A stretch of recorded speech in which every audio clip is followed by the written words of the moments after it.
বন্ধুগণ, আমার নবী পাক যেমনই মা আমেনার ঘরে আসা, মা আমেনার ঘর আমার নবীর নূরে আলো হয়েছিল। জোরে বলুন সুবহানাল্লাহ। শুধু আমেনার ঘর আলো হয়েছিল না, আমার নবীর নূরে গোটা মক্কা নগর আলো হয়েছিল। আর মক্কা তো দূরে থাক, মক্কা থেকে মদিনা পর্যন্ত আলো হয়েছিল। মদিনা থেকে ঘোড়ায় চড়ে যেতে লাগে 15 দিন মুলকে শাম। ওই মুলকে শামের দেওয়ালগুলা আমার নবীর নূরে চমকে ছিল। জোরে বলুন সুবহানাল্লাহ। আর ওই নবীকে দেখার জন্য সব আল্লাহর ফারিস্তারা লাইন দিয়েছে, হুর গিলামা লাইন দিয়েছে, কিন্তু এখন পর্যন্ত একজনের ঘুম ভাঙলো না। সেটা কে? সেটা হলো আমার নবীর আপন চাচা, যার নাম কোরআনের পাতায় লেখা আছে আবু লাহাব। ওই আবু লাহাব 10টা না বাজলে ঘুমিয়ে উঠে না। একটা শুধু ইকো কমান, একটা, বেশি না, একদম তুমি আবু লাহাব 10টা না বাজলে ঘুমিয়ে উঠে না। আর আমার নবী ওইদিকে আমেনার ঘরে চলে এসেছেন। তো আবু লাহাবের বাঁধি একটা মেয়ে কাজ করতেন, যার নাম ছিল সোয়াইবিয়া। উনি চিন্তা করছেন, আল্লাহ, আমেনার ঘরে এত লোকজনের ভিড় কেন, এত নূরের ঘটাঘটি কেন, একবার যাই দেখি। গেলেন, ঘরে ঢুকলেন। আহ, হায়রে আমার নবীর চেহারা। বেরাদার বন্ধুগণ, বাবাজি আমার শুনুন। সোয়াইবিয়া ভাবছেন, আল্লাহ, এত সুন্দর চেহারা, আল্লাহ গো, আসমানের চন্দ্রতে দাগ আছে, কিন্তু এই ছেলের চেহারাতে কোনো দাগ পাওয়া যাবে না। এত সুন্দর চেহারা। তো সোয়াইবিয়া মনে করছেন, এত সুন্দর চেহারা আমি জিন্দেগিতে কাউকে দেখিনি, তো এই খবরটা আমি কাকে দিব? মা বোনদের মন একটু হালকা হয়। আপনারা ভুল করেও নিজের বিবিকে মনের কথা বলবেন না, না হলে জেহেলের ভাত খাইতে হবে। যদি বলে দেন যে বিবি উমুকের দোকানে একটা কি বলে 2-4 হাঁড়ি রসগোল্লা চুরি করেছি, কাউকে বলিও না, তো বিবি বলবে স্বামীর কথা কেউ কাউকে বলে। ও আবার বিড়ি বানতে বানতে বলবে, কিছু শুনেছো আমার স্বামী কি বলে মিষ্টি চুরি করেছে, কাউকে বলিও না। ওই আবার 2-4টা মাকে বলবে। এই করতে করতে গোটা 7টারই পার করে দিবে। মনের কথা তাদেরকে বলতে নাই, কিন্তু মা বোনদের একটু দিলটা একটু হালকা হয়। সোয়াইবিয়া ভাবছেন, এত সুন্দর চেহারা, এই খবরটা আমি কাকে দিব? কাউকে না দিলে তো পেটের ভাত হজম হবে না। কাউকে দি আর না দি, আমি যার বাড়িতে খাই, যার জামা কাপড় সাফ করে দিই, আমার মালিক আবু লাহাবকে বলবোই বলবো। ওই সোয়াইবিয়া এক দৌড় দিয়ে গেল, আর আবু লাহাবের গেটে দাঁড়িয়ে গেছেন, দিয়েছেন ধাক্কা। বাবা ঘুমটা ভাঙলো না, আবার জোর করে দিয়েছেন ধাক্কা, ঘুমটা ভাঙলো না। সোয়াইবিয়াকে লেগেছে তাড়াহুড়া, এত জোরে ধাক্কা দিয়েছে গো, ঘুমটা তো ভাঙিল। একটা 3.5 কেজি ওজনের তরবারি নিয়ে উঠিল। যে ঘুম ভাঙালো ওকে জিন্দা রাখবো না, লিয়েছে তরবারি খানা নিয়ে উঠে পাল্লাটা সরিয়ে, পর্দাটা সরিয়ে, যেমনই তরবারি চালাইতে যাবে দেখছে এটা আমারই কিনা বাঁধি। বলে সোয়াইবিয়া, বলে জি হুজুর। বলে হুজুর মুজুর রাখ, তুই সকাল সকাল ঘুম কেন ভাঙালি ওইটা কথা বল। তো সোয়াইবিয়া হাসতে হাসতে বলছেন, হুজুর, আজকে যে আপনি তরবারি খানা নিয়ে উঠেছিলেন, আজকে যদি আপনি চালিয়ে দিতেন তবে আমি হাসতে হাসতে জান্নাতে চলে যেতাম। জোরে বলো সুবহানাল্লাহ। তো আবু লাহাব বলছে, তোকে আমি মারবো আর তুই জান্নাতে হাসবি রে? তোকে মারবো না, বল ঘুম কেন ভাঙালি? বলছে, হুজুর, সেটা তো বলার জন্য সকাল সকাল এসেছি। আচ্ছা বলুন তো হুজুর, আপনারা ক ভাই ছিলেন গো? বলে আমরা 10 ভাই। আচ্ছা আপনার ছোট ভাইয়ের নাম কি? বলে আব্দুল্লাহ। আচ্ছা আব্দুল্লাহ তো এখন বেঁচে নাই। বলে তোর এত লম্বা চওড়া কাহিনী শুনবো না, ঘুম কেন ভাঙালি ওইটা কথা বল। সোয়াইবিয়া বলছেন, হুজুর, সেটা বলার জন্য এসেছি। বললেন, হুজুর গো, আপনার ভাই আব্দুল্লাহর ঘরে আল্লাহ এমনই একটা নূরের বাতি দিয়েছে, এমনই একটা সন্তান দিয়েছে যাকে দেখার জন্য আল্লাহর ফারিস্তারা লাইন দিয়েছে, হরে গেলাম লাইন দিয়েছে। আর এই পর্যন্ত আপনি ঘুমিয়ে আছেন, আপনার কি দেখতে মনে সাদ হয় না? আপনার বাবা কাবা শরীফে তপ করা ছেড়ে দিয়া নবীকে দেখতে চলে আসিল। জিবরিল আমিন ফারিস্তা সিদরাতুল মুনতাহাকে ত্যাগ করে দিয়া নবীকে দেখতে চলে আসিল। ইসরাফিল ফারিস্তা আতরবাসী রেখে দিয়া নবীকে দেখতে চলে আসিল। জান্নাতের ফারিস্তা জান্নাতের গেটকে খুলে দিয়া নবীকে দেখতে চলে আসিল। ফারিস্তা গণেরা আপন কামকে ছেড়ে দিয়া নবীকে দেখতে চলে আসিল।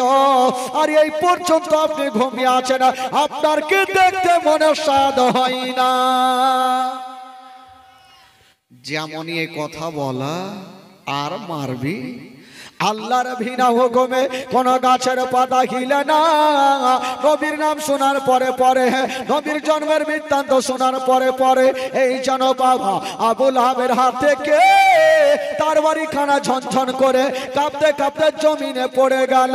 আর বলল, যারে যা, ওরে সোয়াইবা যা যা, আমি আর তোকে কতল করব না, আজ থেকে তোকে আমি আজাদ করে দিলাম।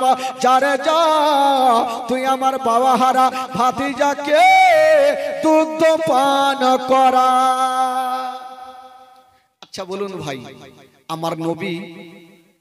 আমার নবীকে মা আমেনা কদিন দুগ্ধ পান করিয়েছেন গো?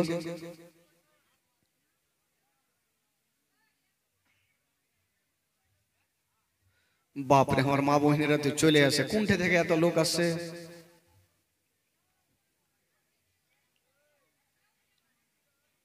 চলে আসেন খালা, চলে আসেন, চিন্তা নাই। প্যান্ডেল যা বানিয়েছে 2-4 বছরও ভরতে পারবে না।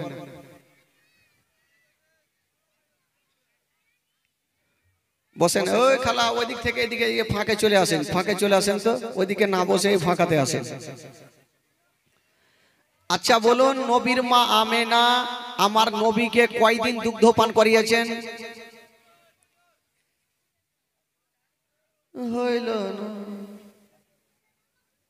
আমেনা দুগ্ধ পান করিয়েছেন 7 দিন, আর সোয়াইবা দুগ্ধ পান করিয়েছেন 8 দিন। 7 আর 8 কয়দিন হইল? আর 15 দিন কয়েকজন নারী দুগ্ধ পান করিয়েছেন। 15 আর 15 কয়দিন হইল? আর 2 বছর যে মেয়েটা দুগ্ধ পান করিয়েছেন তার নাম কি? জোরে বলুন। তোমারে আম্মা আমেনা গো, তোমারে দুধ মাহালিমা, তোমারে আম্মা আমেনা গো, তোমারে দুধ মাহালিমা। দয়ার নবীজি আমরা তোমায় ভুলতে পারি না, দয়ার নবীজি আমরা তোমায় ভুলতে পারি না। তোমারে আম্মা আমেনা গো, তোমারে দুধ মাহালিমা, তোমারে আম্মা আমেনা গো, তোমারে দুধ হালিমা। নবী এলেন মা আমেনার ঘরে, মা আমেনার ঘর আলোকিত হল। তুমি সিরাতে রাসূল মারে ফাতের বল বল, তুমি সিরাতে রাসূল মারে ফাতের বল বল। তোমার দোয়া কবুল করতে খোদা দেরি করে না, তোমার দোয়া কবুল করতে খোদা দেরি করে না। তোমার আম্মা আমেনা গো, তোমার দুধ মাহালিমা, তোমার আম্মা আমেনা গো, তোমার দুধ মাহালিমা। দয়ার নবীজি আমরা তোমায় ভুলতে পারি না, তোমার আম্মা আমেনা গো, তোমার দুধ মাহালিমা, তোমার আম্মা আমেনা গো, তোমার দুধ মাহালিমা। 2 বছর মা হালিমা দুগ্ধ পান করিয়েছেন। তবে একটা কথা, আমার নবী মা হালিমার কাছে কি করে গেলেন? মা হালিমা আমার নবীকে পেলেন কি করে? মারাত্মক ঘটনা ভাই। মা হালিমার বাড়ি হচ্ছে, দেশের নাম হচ্ছে তাইফ শহর। প্রত্যেক বছর মক্কা নগরে যে সন্তানগুলা জন্মগ্রহণ করেন, ওই তাইফ নগরের মেয়েরা আসে আর বাচ্চাগুলাকে নিয়ে গিয়ে দুগ্ধ পান করায়, আর ওখান থেকে যা বেতন পায় নিজের সংসারটা চালায়। তাইফ নগর অনেক গরিব। তো যেই বছর আমার নবী মক্কা নগরে জন্ম হয়েছিলেন, যত মা বোনদের সন্তান হয়েছিল কাউরি বেটি হয়নি, যত হয়েছিল সব বেটা হয়েছিল। জোরে বলুন, আরো জোরে বলুন। কারণ আজকাল যদি বেটি হয় তো কিছু কিছু লোকের মনটা ভারী থাকে না ভাই। যদি বেটা হয়ে যায় তো বাড়ি বাড়ি রসগোল্লা হাঁড়ি, মোটা মোটা হাঁড়ি চলে গেল, কি হয়েছে বেটা। আর বেটি যদি হয় তো নদীর ধারে মাথা নিচা করে বসে আছে, কি হয়েছে বেটি। তো মনটা ভারী হয়ে বলে, মনে হয় একদম কেরাত করে কথা বলে। বেরাদার, তো যেই বছর কি হয়েছে ওকে, আচ্ছা একটু ওকে নিয়ে চলে যান, নিয়ে চলে যান, না হলে একটু এক কাজ করেন, নিয়ে যান, নিয়ে যান, ওকে নিয়ে যান। এই ভাই বসে থাকো, বসে থাকো। এক কাজ করেন, ওকে নিয়ে যান ভাই, নিয়ে যান, নিয়ে যান। থাকবে? আচ্ছা ঠিক হয়ে যাবে, বসেন, বসে যান, বসে যান। আচ্ছা আপনারা তাহলে কথা বলবেন না?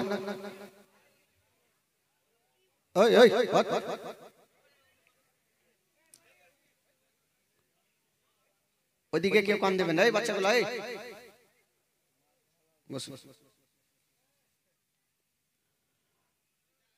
তো যেই বছর আমার নবীর জন্ম,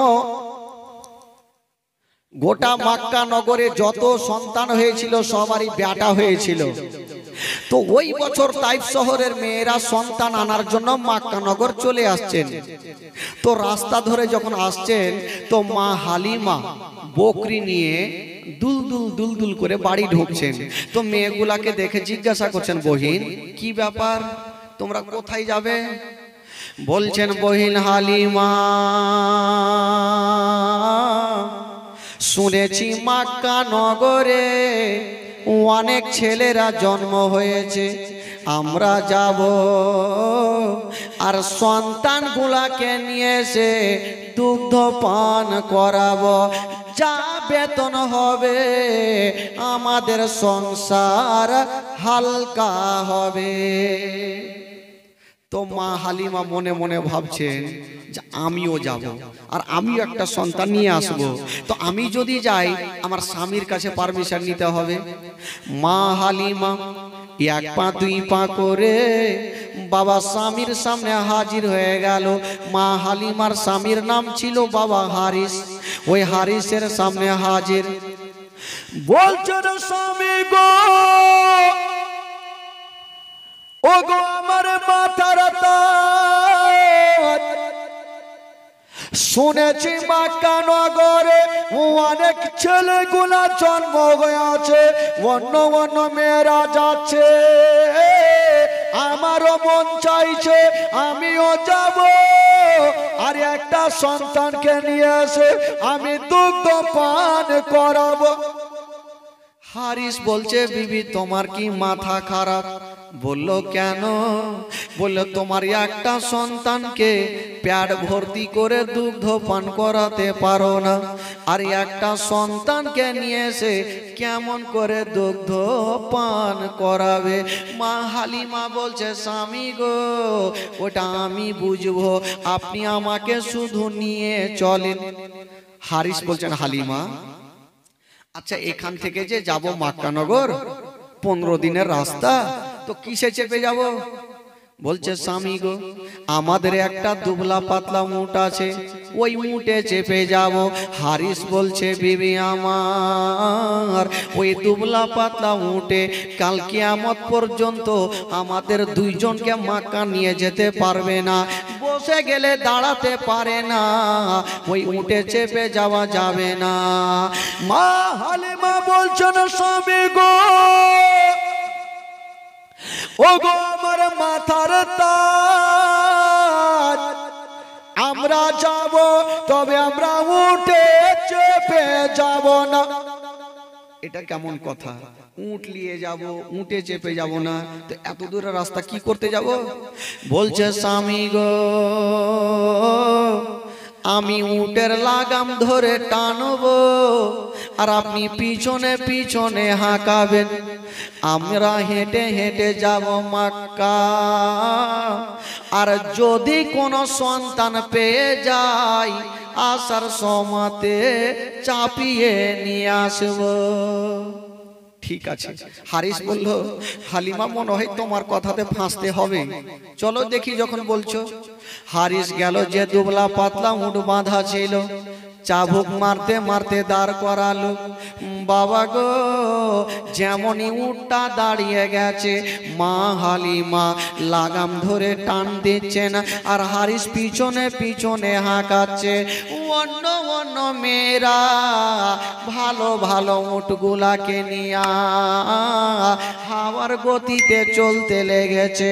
বাবা গো, অন্য অন্য মেয়েরা মক্কা নগর পৌঁছে গেল, আর মা হালিমা অর্ধেক রাস্তাতে ধরা আছে। অন্য মেয়েরা মক্কা নগর পৌঁছে গেছে ভালো তাজা মোটা উঠলি, আর মা হালিমা নিজের স্বামী কিনে অর্ধেক রাস্তাতে। তো মা হালিমা অর্ধেক রাস্তাতে থাক, এই যে মেয়েগুলা মক্কা নগর পৌঁছে গেল, ওই মেয়েগুলার ঘটনা শুনেন আমার নবীকে কেটা নিয়ে আসবেন। আহ ভাই বন্ধুগণ, বাবাজি আমার, অন্য অন্য মেয়েরা বাবা ভালো ভালো সন্তানগুলাকে কোলে নিয়ে চলে যাচ্ছেন। মা আমেনা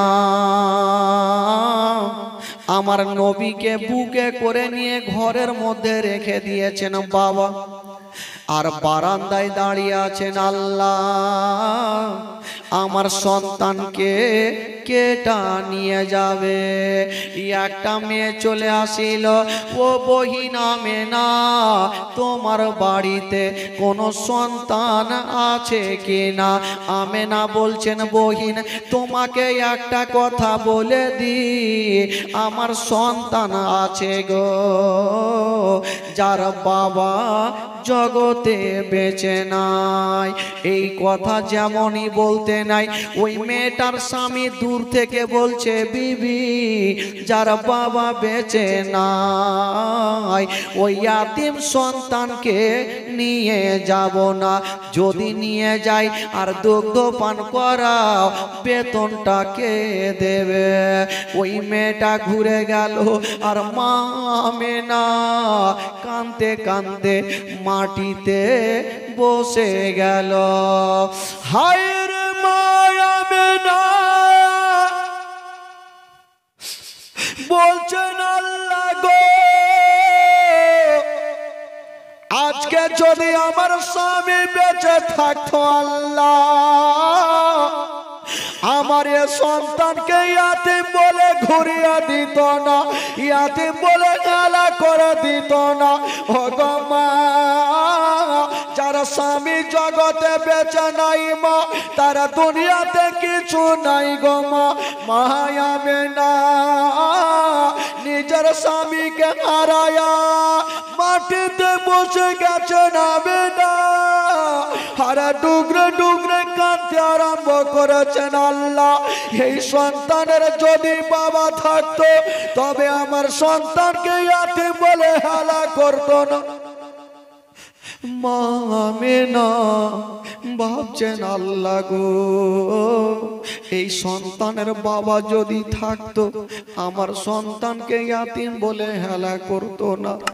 মা আমেনা বারান্দায় বসে বসে ডুগরে ডুগরে কাঁদছে বাবা।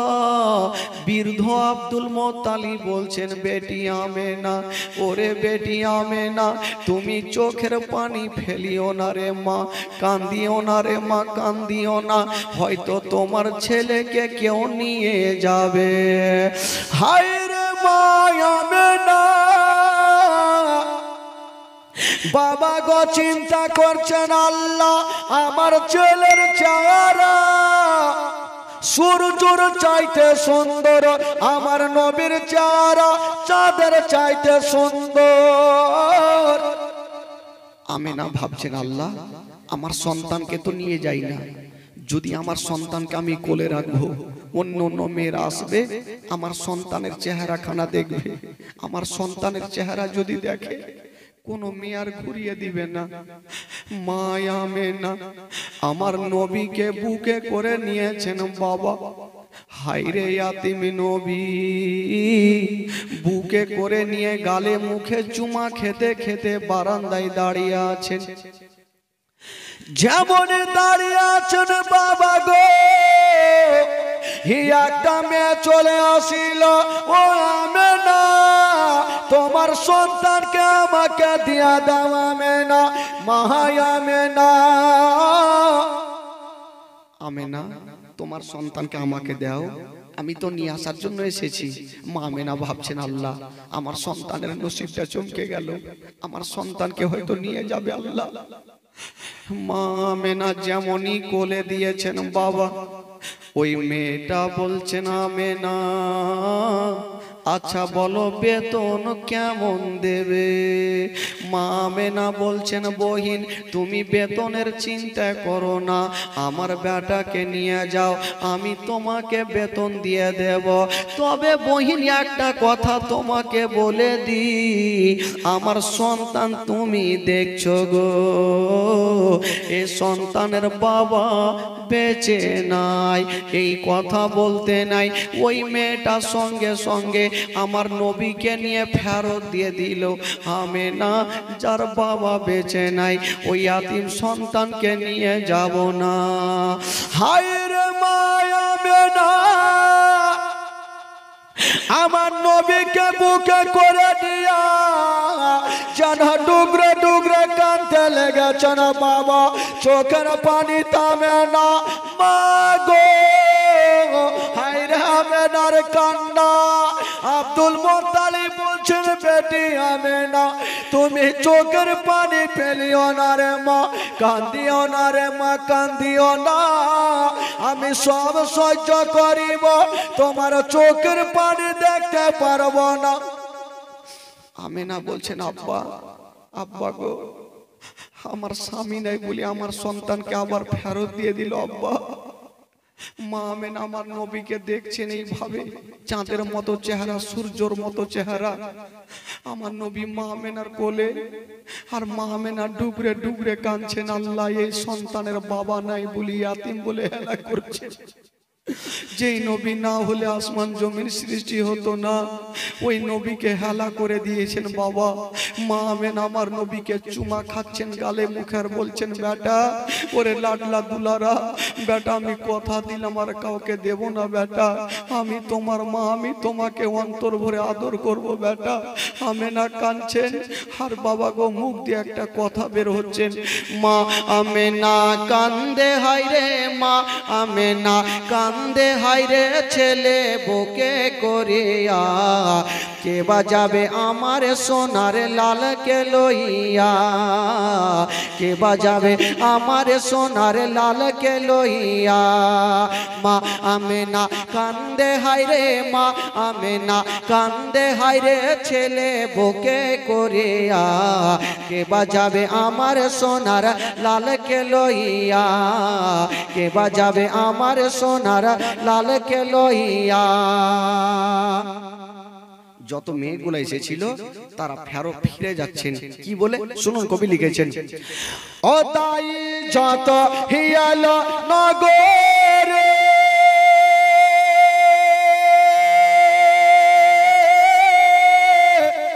আর শিশু মুস্তাফাকে তুলে আদর করে, ও তাই যত হিয়াল নগরে আর শিশু মুস্তাফাকে তুলে আদর করে, কোলে তারে ফিরিয়া দিল, কোলে তারে ফিরিয়া দিল, কোলে তারে ফিরিয়া দিল, কোলে তারে ফিরিয়া দিল, করিবি তুমি বলিয়া, কে বাজাবে আমার সোনার লালকে লইয়া, কে বাজাবে আমার সোনার লালকে লইয়া।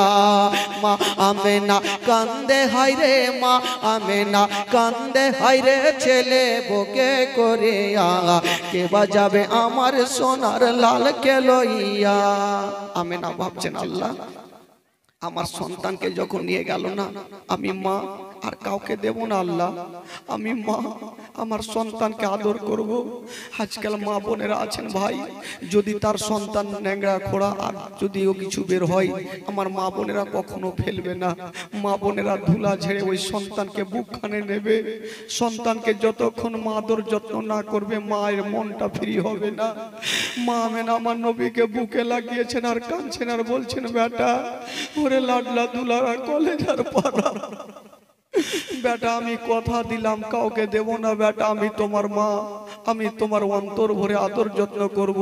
কবি লিখেছেন, বাবা ও দেব না কাউকে,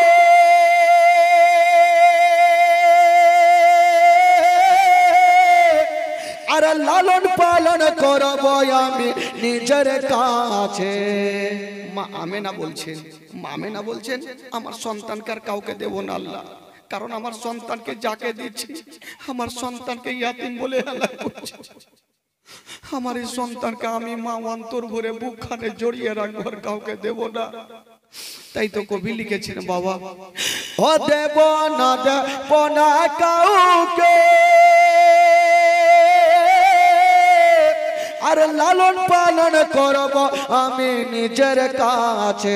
মা আমেনার দিল বলে, মা আমেনার দিল বলে, মা আমেনার দিল বলে, মা আমেনার দিল বলে, দেখিব পরাণ ভরিয়া, কে বাজাবে আমার সোনার লালকে লইয়া, কে বাজাবে আমার সোনার লালকে লইয়া। মা আমেনা কান্দে হায়রে, মা আমেনা কান্দে হায়রে, ছেলে বুকে করিয়া, কে বাজাবে আমার সোনার লালকে লইয়া, কে বাজাবে আমার সোনার লালকে লইয়া।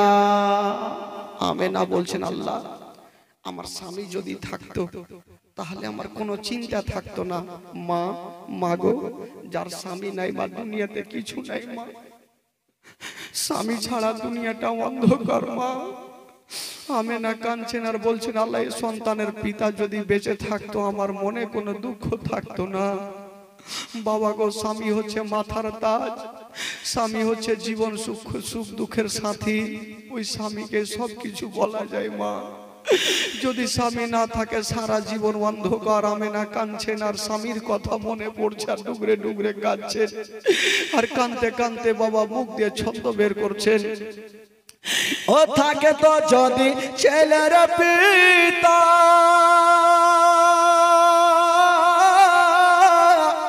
আর হাজার দুঃখ ঘটনা মোর দিলে ব্যথা। আমেনা বলছেন, আজকে যদি ছেলের পিতা থাকতো আমার মনে দুঃখ হতো না। কবি লিখেছেন, বাবা ও থাকে তো যদি ছেলের পিতা,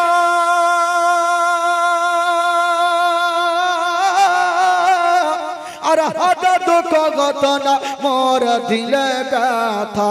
স্বামীর কথা মনে পড়লে, স্বামীর কথা মনে পড়লে, স্বামীর কথা মনে পড়লে, স্বামীর কথা মনে পড়লে, কলেজা যাই ফাটিয়া, কে বাজাবে আমার সোনার লালকে লইয়া, কে বাজাবে আমার সোনার লালকে লইয়া। আমেনা স্বামীর কথা মনে পড়ে গেছে, আমেনা ডুবরে ডুবরে মা আমেনা বলছেন, আল্লাহ গো আমার সন্তানকে কেউ নিয়ে গেল না। বাবা গো, এই ঘটনা যখন বইয়ে পড়েছিলাম ডুবরে ডুবরে কেঁদেছিলাম। এত দুঃখের কথা আমার নবী এত দুঃখ করে গেছেন বাবা। যখন পড়েছিলাম ডুবরে ডুবরে নিজের চোখের পানি ধরে রাখতে পারি নাই। ও তাফাজ্জুল ইসলাম কবি বলে, আর শোনো সবাই বসে দলে দলে, এই ঘটনা বললে পারে, এই ঘটনা বললে পারে, এই ঘটনা বললে পারে, কলেজা যাই ফাটিয়া, কে বাজাবে আমার সোনার লালকে লইয়া। আমেনা ডুগরে ডুগরে কাঁদছে। বাবা গো, যত মেয়েগুলা এসেছিল, যাদের বাপ মা বেঁচে আছে, ভালো ভালো সন্তানগুলাকে নিয়ে চলে গেল। আমার আমার নবীকে কেউ নিয়ে গেল না। মা আমেনা আমার নবীকে বারান্দায় গালে মুখে চুমা খাচ্ছেন বাবা, আর ঘরের মধ্যে রেখে চলে আসলেন মক্কা নগরে। যত মেয়েগুলা সন্তান আনার জন্য এসেছিল সব মেয়েগুলা চলে গেল, আমার নবী ছাড়া আর কেউ নেই বাবা। আমেনা ভাবছেন আল্লাহ আমার সন্তানকে কেউ নিয়ে গেল না। ডুগরে ডুগরে আমেনা কাঁদতে লেগেছে। বৃদ্ধ আব্দুল মুত্তালিব চলে আসলো, আমেনার মাথায় হাত দিয়েছে, ওরে বেটি আমেনা, মা তুমি কান্দিও না রে মা, কান্দিও না, আমি সব সহ্য করবো রে মা, তোমার চোখের পানি দেখতে পারবো না। হাজার হলো আমেনা স্বামী হারিয়েছে, বাপের হাত কানা ধরে বলছেন আব্বা গো, আব্বা গো আমি যে চোখের পানি ধরে রাখতে পারি না আব্বা, আপনার পোতাকে যে কেউ নিয়ে যায় না, আপনার পোতাকে যে কেউ নিয়ে যায় না আব্বা, আমি কেমন করে সহ্য করব। হাইরে দুঃখিনী আমেনা কান্দে। আব্দুল মুত্তালিব আমেনার মাথায় হাত দিয়ে সান্ত্বনা দিচ্ছেন, বাবা ওরে যুবকেরা সব মেয়েগুলা চলে গেছে, কেবল আমার নবী বাবা গো একাই ঘরের মধ্যে। বাবা গো যখন দেখবেন যখন স্টেশনে ট্রেন আসবে কত প্যাসেঞ্জার থাকবে, ট্রেন যখন স্টেশন থেকে চলে যাবে স্টেশন ফাঁকা হয়ে যাবে, মা আমেনা আমার নবীকে নিয়েছিল, অন্য অন্য নিজের মেয়েরা সন্তানগুলাকে নিয়েছিল, সবাইকে নিয়ে চলে গেছে মক্কা নগরে। আমার নবী শুধু একাই ঘরের মধ্যে বসে। মা আমেনা আমার নবীর কাছে থাকতে পারলেন না, বারান্দায় ঘুঙুরটা টেনে দিয়েছেন বাবা, এইভাবে মুখটাকে ঢেকে নিয়ে আমেনা মাথাটা নিচু করে ডুগরে ডুগরে আমেনা কাঁদছে। আব্দুল মুত্তালিব বলছেন আমেনা, ওরে বেটি আমেনা, আর তুমি চোখের পানি ফেলিও না মা, আমি সব সহ্য করি বাবা, তোমার চোখের পানি সহ্য করব না। আমেনা বেটি কান্দিও না মা, কারণ তুমি আল্লাহর কাছে দোয়া করো কেউ না কেউ তোমার সন্তানকে নিয়ে যাবে। আব্বা কেটা নিয়ে যাবে আব্বা, সব মেয়েগুলা তো চলে গেল, কেউ তো আর কাউকে দেখা যায় না, আমার সন্তানকে কেটা নিয়ে যাবে, আমি তো কাউকে দেখতে পাচ্ছি না আব্বা। আব্দুল মুত্তালিব একদিকে মাথাটা ঘুরিয়ে কাঁদছে, আমেনা মুখটাকে ঢেকে নিয়ে আমেনা ডুগরে ডুগরে কাঁদছে। আমার নবী ঘরে, বাবা গো ওই মেয়েগুলা যেমনই সন্তান নিয়ে যাচ্ছে গো, অর্ধেক রাস্তাতে মা হালিমার সঙ্গে দেখা হয়ে গেল। অর্ধেক রাস্তাতে হালিমার সঙ্গে দেখা। মা হালিমা বলছেন, বহিন তোমরা মক্কা নগর থেকে চলে আসলে, আচ্ছা বলো আর কোনো সন্তান আছে? মেয়েগুলা বলছেন, হালিমা মক্কা নগরে গিয়ে তোমার কোনো লাভ হবে না, তুমি অর্ধেক রাস্তা থেকে বাড়ি ঘুরে চলো। হারিস বলছেন, হালিমা আমরা অর্ধেক রাস্তা এসেছি, আর বেকার যেখানে সন্তান নেই তো গিয়ে আর লাভ হবে না, চলো আমরা বাড়ি ঘুরে চলো। মা হালিমা বলছেন, স্বামীকে একটু দাঁড়িয়ে যান, একটু দাঁড়িয়ে যান, আমরা বাড়ি ঘুরে যাব না, অর্ধেক রাস্তা যখন এসে গেছি চলুন আমরা মক্কা নগরে যাব, কোনো সন্তান যদি না পাই তবে আল্লাহর কাবা ঘর তওয়াফ করে চলে আসিব। স্বামী গো চলুন একটু মক্কা নগর চলুন।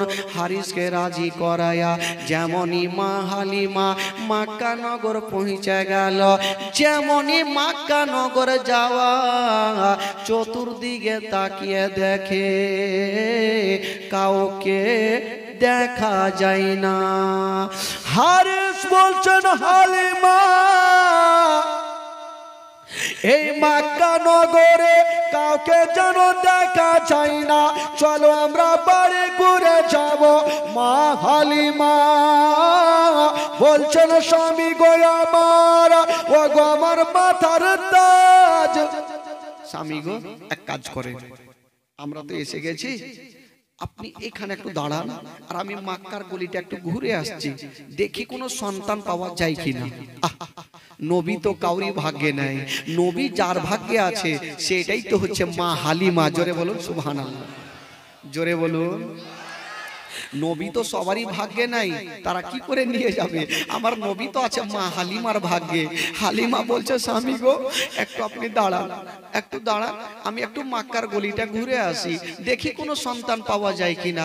যদি না পাই তবে কাবা ঘরটা জিয়ারত করে আমরা বাড়ি চলে যাব। ঠিক আছে বিবি যাও। মা হালিমা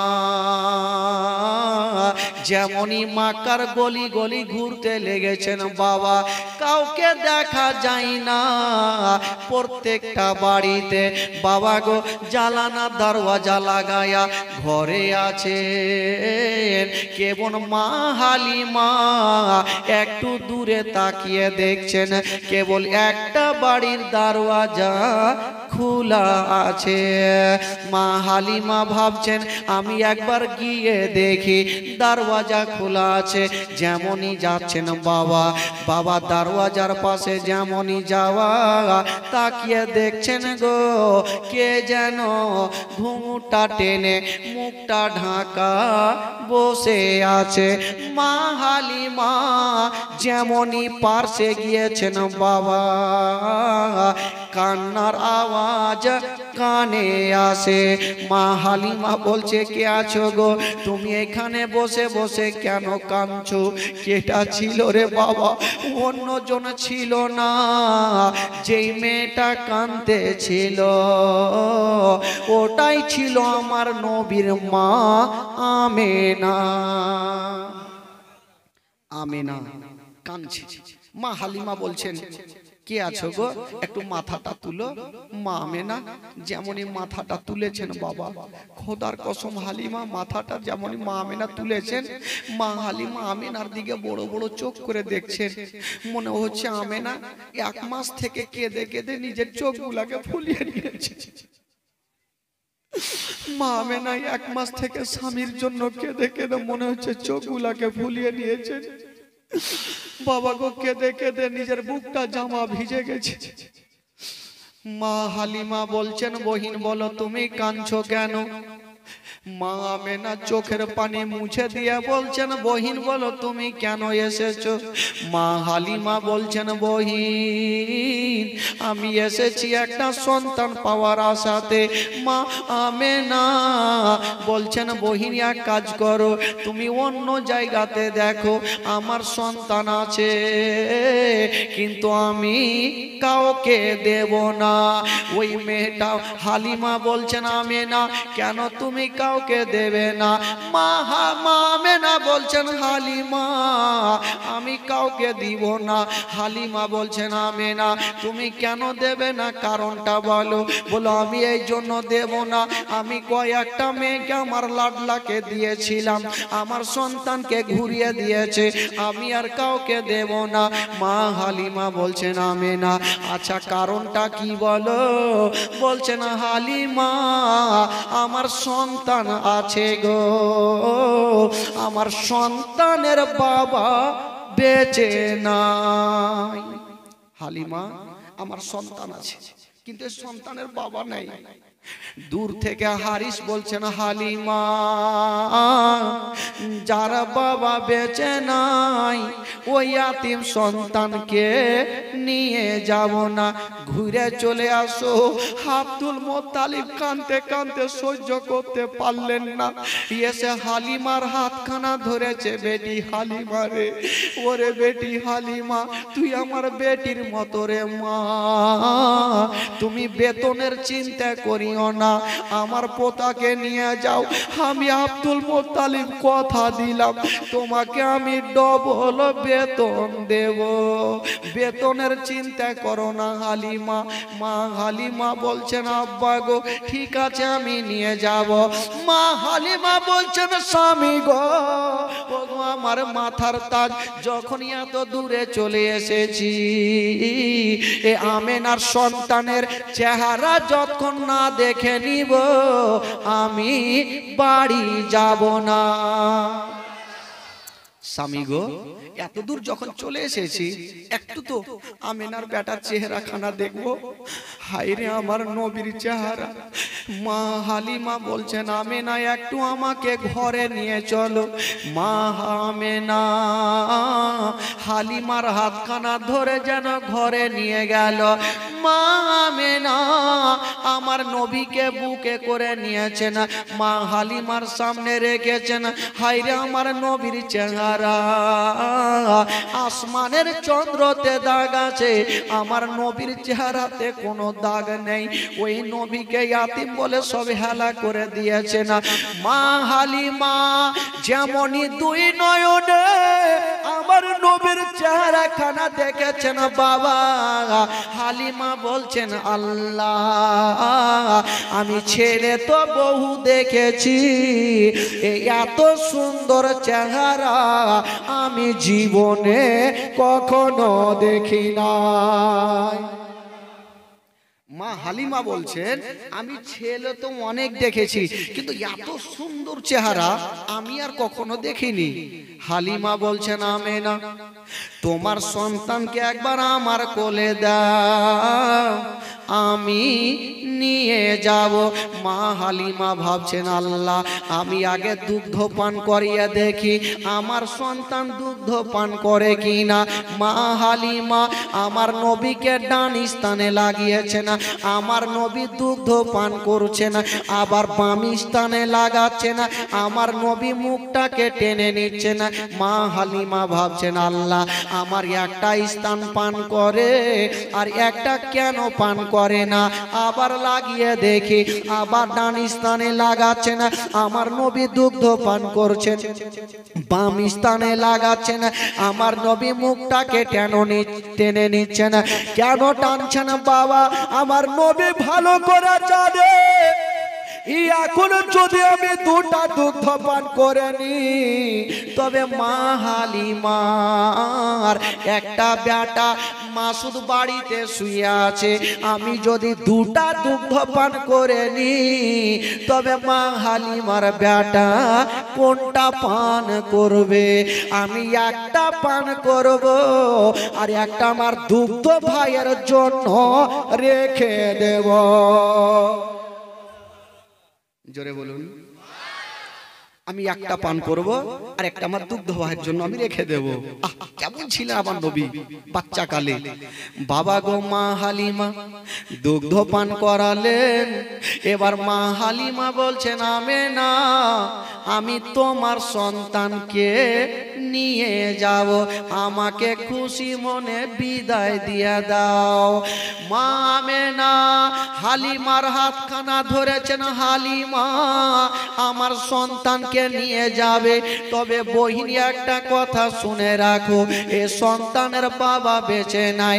ও হালিমা, তোমার বাড়িতে যদি কোনোদিন খাবার তৈরি করবে, তোমার ছেলের মুখে পরে দিও, আগে ইয়াতিমের মুখে দিও। যদি কোনোদিন নতুন জামা তৈরি করবে, তোমার ছেলের গায়ে পরে দিও, আগে ইয়াতিমের গায়ে দিও, যেন বাপ বলে মনে না হয়। আব্দুল মোত্তালিব চলে আসলেন, হালিমা তুমি বেতনের চিন্তা করো না, আমার পোতাকে দেখভাল করো, আমি কথা দিলাম বেটি, আমি আব্দুল মোত্তালিব তোমাকে ডবল বেতন দেব। হালিমা তুমি বেতন নিয়ে ভাবো না, এ সন্তানের বাবা নেই তো কি, আমি তো দাদুজান বেঁচে আছি, আমি তোমাকে যা বেতন লাগে অন্যদের থেকে আমি ডবল বেতন দেব, আমার পোতাকে তুমি নিয়ে যাও। মা হালিমা নিয়ে যাচ্ছেন আমার নবীকে। বাবা গো নিয়ে যাবেন, আর ওই দিকে হারিস যে উটটাকে টানতে টানতে নিয়ে এসেছিল, ওই উটটা হাত পা ছেড়ে মাটিতে বসে গেছে। হারিস মনে মনে ভাবছে যে এই আর বাড়ি নিয়ে যেতে পারবো না, এখন উঠবে, চাবুক না মারলে তো এ উঠবে না, আর যদি উঠে যায় তো বাচ্চাটাকে ও মনে হয় চাপাতে পারবো না, টানতে টানতে আবার মনে হয় 2-4 মাস লেগে যাবে। হারিস ভাবনা চিন্তা করছিল আমার নবী যেমনই ওই উটের পাশে যাওয়া, উটকে ইশারা করতে হলো না, চাবুক মারতে হলো না। হাইরে বেজুবান জন্তু আমার নবীকে দেখার সাথে সাথে সলেট হয়ে দাঁড়িয়ে গেল। জোরে বলুন। ওই বেজুবান জন্তু দাঁড়িয়ে গেল। হারিস মাথা চুলকেছে, ব্যাপার কি? হয়তো আমার উটকে কোনো জিন ভূতে ধরেছে। কারণ আসার সময়তে চাবুক মারতে মারতে দাঁড় করাইলাম, আর এখন চাবুক মারতে হলো না, ইশারা করতে হলো না, ই দাঁড়িয়ে কেন গেল? যাকে যখন দাঁড়িয়ে গেছে তো খুব ভালো কথা। এবার চেপে যাই, স্বামী স্ত্রী চেপে গেছে, তো আমার নবীকে বসিয়েছেন পিছনে আর হারিস বসেছে আগে। আচ্ছা বলুন তো ভাই, গাড়ির ড্রাইভার যদি পিছনে বসে আর প্যাসেঞ্জার যদি আগে বসে তো ওই গাড়ি কি চলবে? জোরে বলুন, চলবে? পাথরের মতো উট দাঁড়িয়ে গেছে। হারিস লাগাম বারবার করে টান দিচ্ছে, উট চলে না। কেন চলে না? বাবা গো, এত লাগাম টান টান দেয়, উট চলে না। হারিস ভাবলো আমার উটটা দাঁড়িয়ে গেল, হয়তো চলতে লাগবে, কিন্তু পাথরের মতো দাঁড়িয়ে গেল। এখন চাবুক না মারলে কোনো উপায় নাই। ওই হারিস চাবুক কানা নিয়েছে মারার জন্য। বাবা গো, উট বলছেন খোদা গো আমি কেমন করে চলবো? নবীকে পিছনে বসিয়েছে আর হারিস বসেছে আগে। আল্লাহ গো, আমার মালিক যদি আমাকে মারতে মারতে মেরেও ফেলে দেয়, আমি চলবো না, ততক্ষণ পর্যন্ত চলবো না যতক্ষণ পর্যন্ত বিশ্ব নবীকে পিছন থেকে তুলে আগে না বসাবে। নবীকে পিছন থেকে তুলে আগে না বসালে আমি চলবো না। আমার আল্লাহ বলছেন, এই জন্তু তুমি কি বুদ্ধি খুঁজে পাও না যে নবীকে পিছন থেকে তুলে আগে কি করে বসাবে? আল্লাহ কি করে বসাবো? বলে এক কাজ করো, তোমার পিছনের দুটা পা বাড়বা করে চাঁড়ো আর ফেলো। হারিস বুঝতে পারবে যে পিছনে বাচ্চা আছে, পড়ে যাবে, তখনই আগে করবে। আর যখন আগে করবে তোমার বেড়া পার। উঠ বাবা তাই করতে লাগলো, পিছনের পা চাঁড়ছে আর ফেলছে, চাঁড়ছে আর ফেলছে। হারিস মনে মনে ভাবলো এ আমার উঠকে মনে হয় মারাত্মক জিন ভূতে ধরেছে, না হলে পা কেন চাঁড়াচাঁড়ি করে?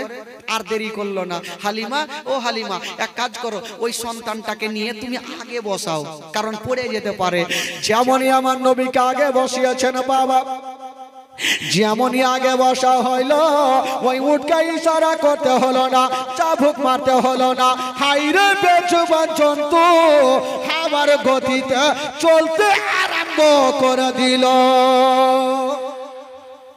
এত জোরে চলতে লেগেছে আর হারিস লাগাম থামতে পারে না, হাওয়ার গতিতে চলছে। হারিস বলছে মারাত্মক জিন ভূতে ধরেছে, পয়রা মরবো। আর থামে না ভাই, এত জোরে চলতে লেগেছে গো। ওই যে আসার সময়তে অর্ধেক রাস্তাতে মেয়েগুলার সঙ্গে দেখা, ওই মেয়েগুলার সঙ্গী হয়ে গেল। ওই মেয়েগুলা বলছেন, হালিমা বহিনী একটা কথা বলো, তুমি যে উঠে গিয়েছিলে ওটা উট কি বিক্রি করে তুমি অন্য খরিদ করেছো? হালিমা বলছেন, না বহিন শুনে নাও, আমি যে উঠে গিয়েছিলাম ওটাই উট আছে, কিন্তু প্যাসেঞ্জার আলাদা। জোরে বলুন, দুই হাত তুলে বলুন সুবহানাল্লাহ। বাপরে, হাত তুলতে পয়সা লাগছে নাকি? গোটা মাজমা যারা নবীকে ভালোবাসে হাত তুলে বলুন সুবহানাল্লাহ।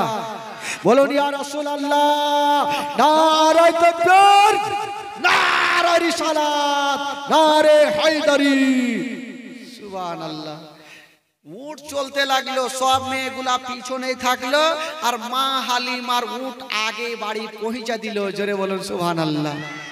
মা হালিমা বলছেন, আমার ঘর অন্ধকার ছিল, এই ছেলেকে যেমনই নিয়ে ঢুকলাম তো আমার ঘরখানা এই ছেলের নূরে আলো হয়ে গেল। জোরে বলুন।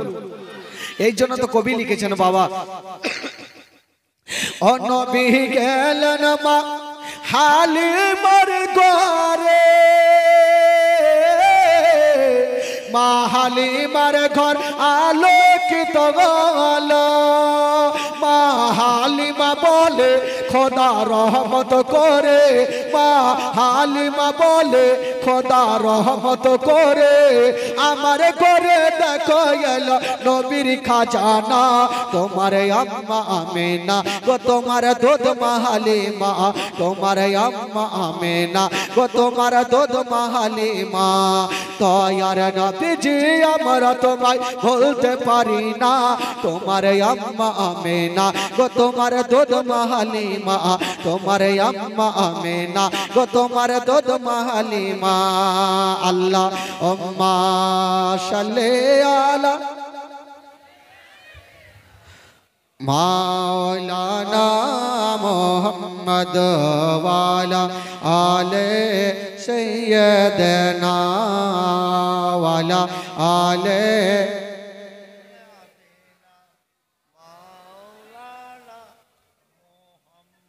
আচ্ছা আপনাদের ঘুম লাগছে নাকি ভাই চোখ যে ছোট ছোট লাগছে আর এই মজাতে ঘুমাই কইছে আর ঘুম লাগে জীবনী শুনবো জালসা শুনবো সব করবো কিন্তু নামাজ পড়বো না এরকম নাকি একটা লোক জীবনের নামাজ পড়েনি ভাই কাকে নামাজ বলে ও জানতো না এখনো আছে অনেক গ্রাম আছে যে গ্রামের লোক নামাজ কাকে বলে বুঝে না তো একটা লোক গেছে শ্বশুর বাড়ি তো শ্বশুর বাড়ি গিয়েছে শুক্রবারের দিন তো আর শালা বলছে এই বহনু বহনু বলে না কি বলে আপনাদের বহনু বলে না বলে বহনু বলে কি হলো রে শালা বলছে বহনু আজকে শুক্রবারের দিন নামাজ পড়তে যাবে না বলছে কেমন নামাজ ই দেখেন কোন মুসলমান বলছে কেমন নামাজ তো শালা বলছে আজকে যদি বহনু শুক্রবারের নামাজ পড়তে না যায় তাহলে গ্রামে আর মান সম্মান থাকবে না সব উড়ে যাবে তো বহনুকে শিখাইছে বহনু এক কাজ করো মসজিদে চলো যে যেমন করবে দেখা দেখি তুমিও তেমন করবা আগে শিখিয়েছে যে যেমন করবে তুমিও করবা বলে ওই রকম নামাজ বলে হ্যাঁ ওই রকম চলে গেছে মসজিদে আর প্রথম কাতারে ইমাম সাহেবের পিছনে দাঁড়িয়ে গেছে ইমাম সাহেব বয়স্ক ইমাম বেচারা মাত্র দুটা দাঁত ছিল নামাজ শুরু হয়ে গেছে প্রথম রিকাতে যেমনই ওই মোটা বুদ্ধা বহনু উঠতে যাবে তার পাছাতে কার একটু মাথা লেগে গেছে শালা শিখিয়েছে যে যেমন করবে তেমন করবে আমার পাছাতে কেউ মারলে আমি কার পাছাতে মারবো ভাবছে সামনে দুটা দাঁতওয়ালা ইমাম হয়তো ইয়াকে হুঁড়াইতে হবে এমন ভাবে দিল মুখের ভরে পড়ে গেল যে দুটা দাঁত ছিল দুটা ও ছিকিনা ডান দিকের বলছে ডান দিকের লোকগুলা বলছে এই বহনু কি করছো এই বহনু কি করছো ই ভাবছে ফের আর একটা হুঁড়াইতে হবে এমন ভাবে দিল সবটি উল্টে গেল বাম দিকে হুঁড়া মারছে বলে ইমাম সাহেবের দাঁত ভাঙলো ইয়ারা পড়লে তোরা মাইর খাওয়া লাগে তোর হুঁড়া মারছিস এরকম অবস্থা আছে ভাই সব করবো নামাজ পড়বো না বেরাদের একটু মনটা চাঙ্গা হয়ে গেছে এবার ভালো লাগবে কারণ ঘুমটা না ভাঙলে একটু অসুবিধা হবে ক্যাপসুল মাঝে মধ্যে দিতে হবে একবার মোহাম্মতে বলুন সুবহানাল্লাহ ও ভাই আপনারা দাঁড়িয়ে কেন ভাই বসে যান জায়গা নাই আজকে জায়গা শর্ট হয়ে যাচ্ছে বাপরে বাপরে চিন্তা নেই বসেন ভাই বসেন মা হালিমা আমার নবীকে নিয়ে থাকতে লাগলেন ভাই শুনেন মারাত্মক ঘটনা মা হালিমা আমার নবীকে নিয়ে আছেন দিন যায় সময় কাটে দিন যায় 1 মাস 2 মাস 3 মাস 4 মাস 5 মাস এই করে করে আমার নবী হাঁটতে শিখলেন কথা বলতে শিখলেন গল্প সল্প করছেন সব করছেন ভাই মাসুদের সাথে থাকছেন রাত্রি বেলাতে একদিন মাসুদ আমার নবী আমার মাসুদকে জিজ্ঞাসা করছেন আমার নবীর বয়স তখন 1.5 বছর কয় বছর জোরে বলুন 1.5 বছর ক্যাসেটে নোট করলেন মনে থাকবে তাহলে সামনে বছর কোনো বক্তাকে ডাকতে হবে না আপনারা উঠে যাতে জীবনী করতে পারেন কত টাকা দিবেন তো আমার নবী 1.5 বছর বয়সে জিজ্ঞাসা করছেন ভাই আচ্ছা তুমি প্রত্যেকদিন রাত্রে বেলা আমার সঙ্গে থাকো আর সকাল হলে তোমাকে দেখা যায় না কোথায় যাও বলছে ভাই আমরা গরিব মানুষ সকাল হলে আমরা বকরি নিয়ে ময়দানে যাই আমার নবী বলছেন ভাই আমাকেও সাথে নিয়ে চলো আমার নবী বলছেন আমিও যাব। তো মাসুদ বলছে মাথা খারাপ, আমার মা তোমাকে জিন্দেগিতে পাঠাবে না। বলছে ভাই একটু মাকে বলো না, তুমি বলো আর পাড়ার দু চারটা ছেলেগুলাকে নিয়ে গিয়ে আমার মাকে রাজি করাও, আমি যাবই যাব। তো মাসুদ বলল ঠিক আছে, চিন্তা করো না ভাই, আমরা সকাল বেলাতে বলবো। সকাল বেলাতে মাসুদ আর পাড়ার ছোট্ট ছোট্ট কয়েকটা বাচ্চাগুলা মা হালিমার সামনে গিয়ে দাঁড়িয়ে গেছেন আর বলছেন মা গো, ও গো মা, একটা কথা বলবো মা। বললো কি কথা? বলছেন মা গো, আমার ভাই মোহাম্মদ বড় হয়েছে মা, আমরা ময়দানে নিয়ে যাব মা। মা হালিমা বলছে তোদের মাথা খারাপ, আমার এই বেটাকে আমি জিন্দেগিতে ময়দানে পাঠাবো না, কারণ এটা আমার সন্তান নয়, ওইটা হলো আমেনার সন্তান, আর এই সন্তানকে যদি কিছু হয় আমেনাকে মুখ দেখাতে পারবো না। মাসুদ বলছে ছাড়বো না, আর মা হালিমা বলছে পাঠাবো না। কবি লিখেছেন, মাসুদ বলছেন কি বলছেন? তোর মোস্তাফাকে দে না মা গো, সঙ্গে নিয়ে যাই, তোর মোস্তাফাকে দে না মা গো, সঙ্গে নিয়ে যাই। আরে মোদের সাথে বেঁচে চরণে ময়দানে ভয় নাই, তোর মোস্তাফাকে দে না মা গো, সঙ্গে নিয়ে যাই। জোরে বলো সুবহানাল্লাহ। মা হালিমা বলছে পাঠাবো না, আর মাসুদ বলছে মা গো ছাড়বো না। বাচ্চা বাচ্চা ছেলেরা বলছে আমরা নিয়ে যাবই যাব। তো মা হালিমা বলল দাঁড়া রে বেটা। মা হালিমা মনে মনে বলছে এদেরকে এমন একটা প্রশ্ন করব না উত্তর দিতে পারবে না বেটাকে নিয়ে যাবে। বলে হারে বেটা তোরা ময়দানে নিয়ে যাবি বুঝলাম, যদি রৌদ্র লাগে তাপ লাগে তোরা কোথায় রাখবি? না বেটা আমি পাঠাবো না। মাসুদ বলছেন মা গো, রৌদ্র লাগবে না তাপ লাগবে না মা, সেটা জঙ্গলে ব্যবস্থা কইরা রেখেছি মা।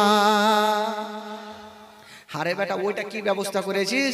তখন মাসুদ বলছে মা গো, জঙ্গলে কি ব্যবস্থা করেছি জানেন মা?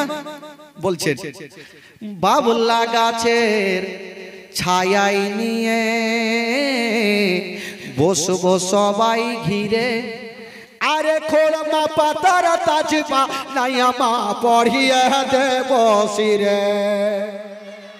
মাগো বাবলা গাছের তাজ বানাবো আর ভাইয়ের মাথায় পরিয়ে দেব, রৌদ্র লাগবে না। জোরে বলুন।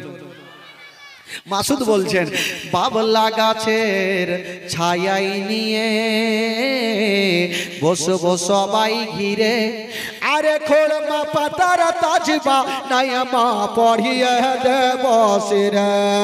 আরে হাজির রব হামেশা তার খিদমতে সবার, তোর মোস্তাফাকে দে না মা গো, সঙ্গে নিয়ে যাই।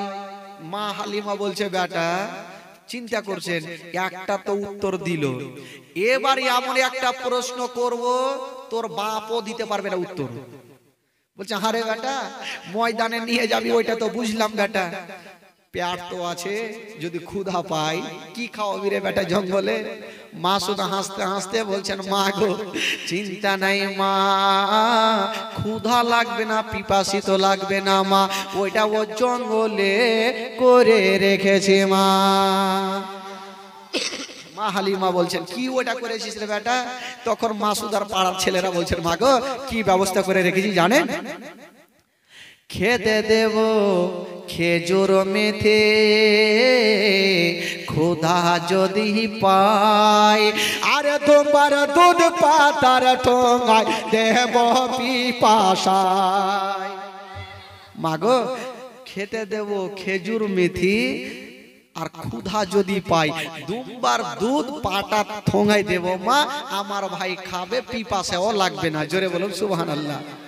খেতে দেব খেজুর মেথে ক্ষুধা যদি পাই, আরে তোমার দুধ পাতার ঠোঙায় দেব পিপাসায়, আরে হাজির রব হামেশা তার খিদমতে সবার, তোর মোস্তাফাকে দে না মাগো সঙ্গে নিয়ে যাই।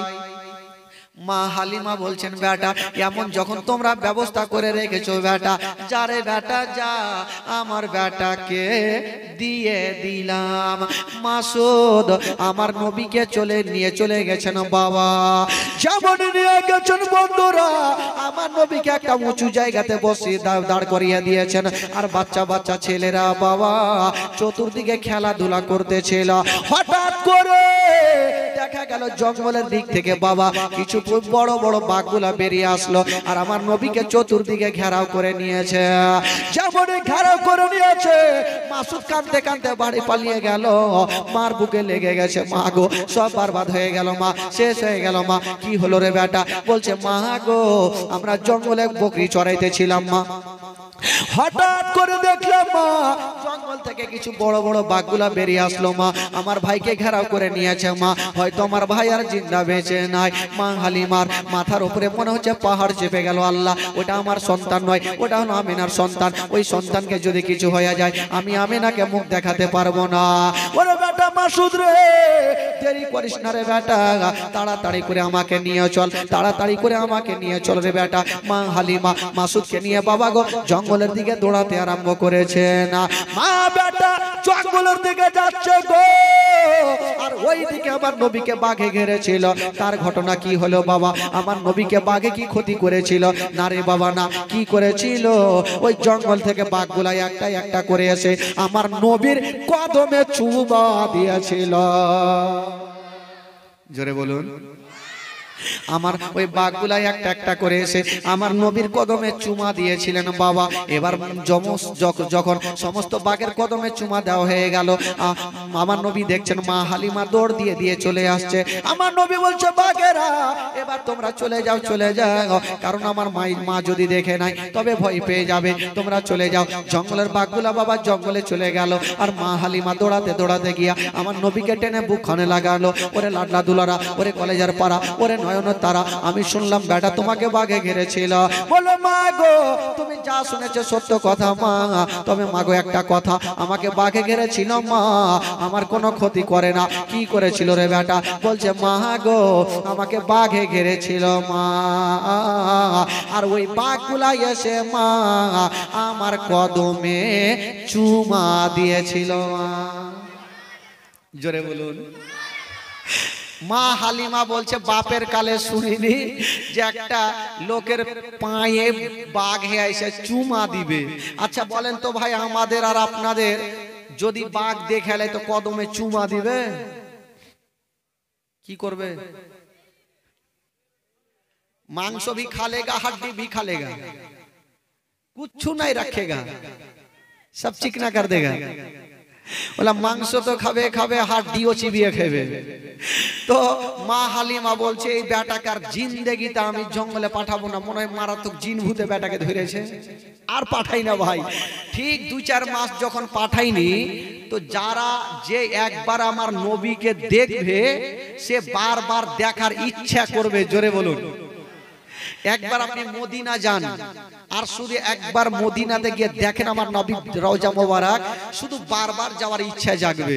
বাবা গো, তো বাঘগুলা মিটিং করছে, একদিন মিটিং বসিয়েছে। মানুষের যেমন মিটিং হয় বাঘেরও তো মিটিং হয়।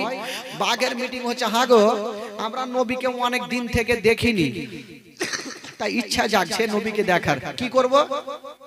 হালিমা তো আর জঙ্গলে পাঠাই না, তো একটা ডিসিশনের কাজ করো, আমরা একটা দল হাড় মারিয়ে যাব, হালিমার বাড়িতে ঢুকবো, নবীকে দেখবো, জিয়ারত করব, চলে আসবো। চল তাহলে। তো বাঘের একটা দল কিন্তু চলে যাচ্ছে। তো বাঘের সর্দার বলছে, তোরা কোথায় যাবি? বলে আমরা তো যাব নবীকে দেখতে। বলে তোরা যাবি যা, একটাও লোক বাইচে আসবি না, কার নাক বোঁচা হইবে,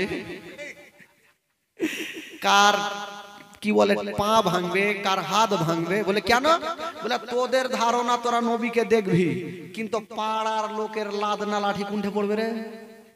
আচ্ছা বলেন, এখানে যদি 2-4টা বাঘ চলে আসে, তাহলে বলেন এটা কি ভাববেন যে ওর সাথে দেখা করতে এসে আগে লাদনালে আগে ঠুকে তারপরে দেখা যাবে? আগে মারেন তারপরে দেখা যাবে। বাঘের সর্দার বলছে শুন, তোরা যাবি যাই, একটাও বাইচা ঘুরে আসবি না। বলে তাহলে কি করব? বলে শুন, তোদের নবীকে দেখার ইচ্ছা আছে? বলে হ্যাঁ আছে। বলে তাহলে আমার কথা শুন। বলে কি করে? বলে কালকে যখন মা হালিমার বেটা বেটি যখন বকরি নিয়ে ময়দানে আসবে, তখন তোরা সমস্ত বকরি গুলাকে ধরে ফেলবি, আর ওই বকরি ছুটাতে সাধারণ লোক আসবে না। যদি আসে তবে শেষ জামানার নবী আসবে। জোরে বলুন সুবহানাল্লাহ, জোরে বলুন। আর নবী যখন আসবে তোরা অন্তর ভরে জিয়ারত করে নিবি। বাঘের সর্দার কি আর এমনি বানানো হয়েছিল? দেখে শুনে সর্দার বানানো হয়। বেরাদারান ইসলাম বন্ধুগণ, বাবাজি আমার, এবার বাঘগুলা বললো যে ঠিক আছে। বেরাদার বন্ধুগণ, বাবাজি, তারপরের দিনে মা হালিমার বেটা বকরি নিয়ে এসছেন বাবা। আর বাঘের সর্দার বললো ওরে যারে যা, ওই যে দেখ বকরি চলে এসেছে, তোরা সমস্ত বকরি গুলাকে ধরে নে। ও যুবকেরা, যত বাঘগুলা ছিল বড় বড় বকরি গুলাকে ধরে নিয়ে চলে গেল। আর মা হালিমার বেটা মাসুদ কাঁদতে কাঁদতে যেন বাড়ি পালিয়ে গেল। মার বুকে লেগে গেছে, মা গো সব শেষ হয়ে গেল, মা বরবাদ হয়ে গেল। মা বলে কি হলো রে বেটা? বলছে মা গো আমাদের সমস্ত বকরিকে বাঘে ধরে নিয়ে চলে গেছে। মা হালিমা বলছেন বেটা রে, বকরি গেছে যাক রে বেটা, তুই তো বেঁচে এসেছিস রে বেটা। মা আমি তো জোরে পালিয়ে এসেছি। মা বেটাতে কথা চলছে, আর আমার নবী পার্শ্বে দাঁড়িয়ে দাঁড়িয়ে একটু মুস্কি মেরে হেসে গেলে। তো মায়ের মিজাজটা খারাপ হবে কি হবে না? হারে বেটা, বকরি ধরেছে, আমার মনটা ভালো নাই, তুই ফের মুস্কুলি বলে হাসছিস কেন রে বেটা? আমার নবী বলছেন মা গো তোমাকে একটা কথা বলবো মা। কি কথা রে বেটা? বলছেন মা গো আমাকে যদি পারমিশন দাও মা, আমি জঙ্গলে যাব মা, আর যত বকরি গুলা আছে মা আমি ছুটিয়ে নিয়ে আসবো মা। মা হালিমা বলছে তোর মাথা খারাপ, বাঘে একবার ছেড়েছে আর ভুল করেও ছাড়বে না, তোকে জীবন আর পাঠাবো না। আমার নবী ভালো করে জানে বাঘ কেন বকরিকে ধরেছে। আজকে যদি আমি না যাই তবে বাঘ কিয়ামত পর্যন্ত বকরিকে খাবে না। আমি যদি না যাই বকরি খাবে না, তারা সারা জীবন পাহারা দিবে বকরির। মাকে রাজি করে যাইতেই হবে। মা হালিমা পাঠাবে না, আর আমার নবী মার কাছে বারবার জিদখানা ছাড়ছে, মা গো একবার পাঠিয়ে দেখেন না। মা হালিমা বলছে হারে বেটা তুই বারবার জিদ কেন ছাড়ছিস রে বেটা? আচ্ছা শুন বেটা, শুন একটা কথা শুন, তুই যাবি যা, তবে দূর থেকে একটু তাকিয়ে দেখবি, যদি বাঘ চলে আসে তুই পালিয়ে আসবি বেটা। আমার নবী বলছে ঠিক আছে মা আমি তাহলে যাই। বলে যা। আমার নবী আগিয়ে যাচ্ছেন আর পিছনে ঘুরে ঘুরে বলছেন মা গো আমি চললাম মা, যতক্ষণ পর্যন্ত বকরি নেব না আমি বাড়ি ফিরে আসব না। বলছেন মা গো আমি চললাম মা, যতক্ষণ বকরি নিব না আমি বাড়ি ফিরবো না। মা হালিমা বলছেন বেটা একটু সাবধানে যেও। আচ্ছা বলুন তো ভাই, আমার নবী যাচ্ছেন জঙ্গলে, বকরি আনতে পারবে কি পারবে না? জোরে বলুন, পারবে কি পারবে না? আরো জোরে বলুন। আমার নবী সব পারবে। আমার নবী যাচ্ছেন ময়দানে। দাই হালিমা তোমার কোলে কে এসেছে দেখো না, ও কি মেরে দেখো না, কাছে গিয়ে দেখো না, দাঁড় হয়ে দেখো না, খুশবু শুঙে দেখো না, দিন দুনিয়ার বাদশা সেজে তাজদারে মদিনা। ও শিশু বেলায় দয়ার নবী গেলেন একদিন ময়দানে, সূর্য তখন লুকিয়ে দেখেন নবী আছেন কোনখানে। শিশু বেলায় দয়ার নবী গেলেন একদিন ময়দানে, সূর্য তখন লুকিয়ে দেখেন নবী আছেন কোনখানে। সামনে দুটি হাত, সামনে দুটি হাত রহমতের সাকিনা, সামনে দুটি হাত রহমতের সাকিনা দিন দুনিয়ার বাদশা সেজে তাজদারে মদিনা তাই হালিমা তোমার কোলে কে এসেছে দেখো না ওকে মেরে দেখো না কাছে গিয়ে দেখো না তাড়া হয়ে দেখো না খুশবু সঙ্গে দেখো না দিন দুনিয়ার বাদশা সেজে তাজদারে মদিনা জোরে বলুন সুবহানাল্লাহ ও মেঘ এসে ছায়া করে মোরে নবীর মাথাতে সর্প এসে হাওয়া করেন মোরে নবীর গায়েতে মেঘ এসে ছায়া করেন মোরে নবীর মাথাতে সর্প এসে হাওয়া করেন মোরে নবীর গায়েতে সামনে দুটি হাত রহমতের সাকিনা সামনে দুটি হাত রহমতের সাকিনা দিন দুনিয়ার বাদশা সেজে তাজদারে মদিনা তাই হালিমা তোমার কোলে কে এসেছে দেখো না ওকে মেরে দেখো না কাছে গিয়ে দেখো না দাঁড়া হয়ে দেখো না খুশবু সঙ্গে দেখো না দিন দুনিয়ার বাদশা সেজে তাজদারে মদিনা জোরে বলুন সুবহানাল্লাহ আমার নবী কোথায় যাচ্ছেন ভাই আচ্ছা আপনার আমার ভাষা বুঝতে পারছেন তো যারা যারা পারেন একটু হাত তুলেন তো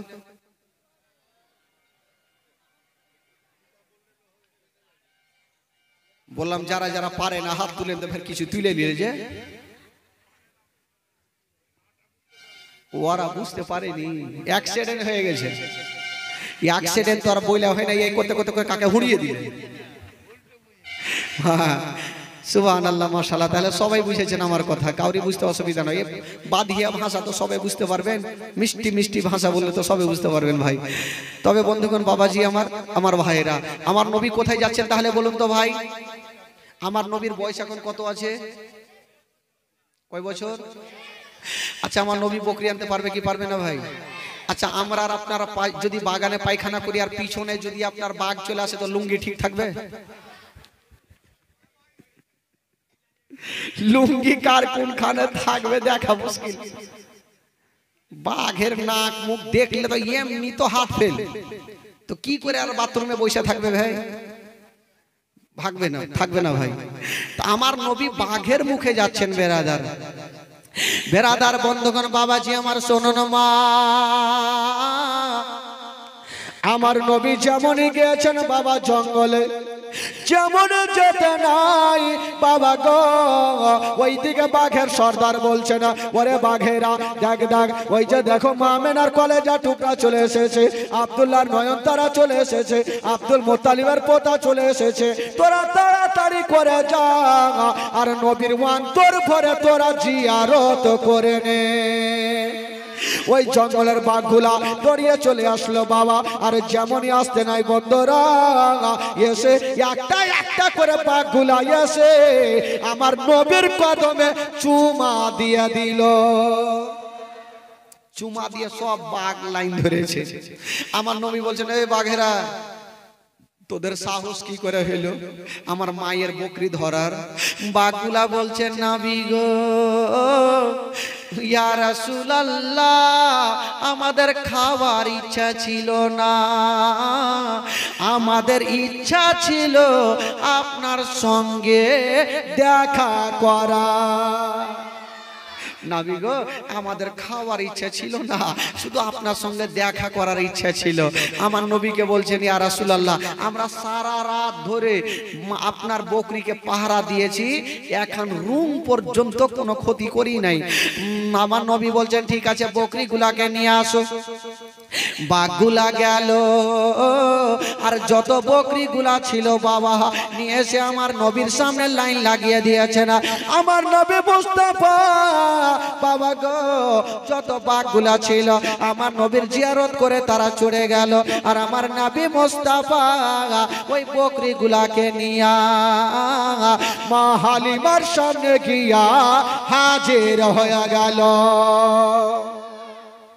মা হালিমা দেখে অবাক হয়ে গেল ব্যাপার কি এই বাঘে মানুষ ছাড়লো বুঝলাম এই বকরি পর্যন্ত ছেড়ে দিল না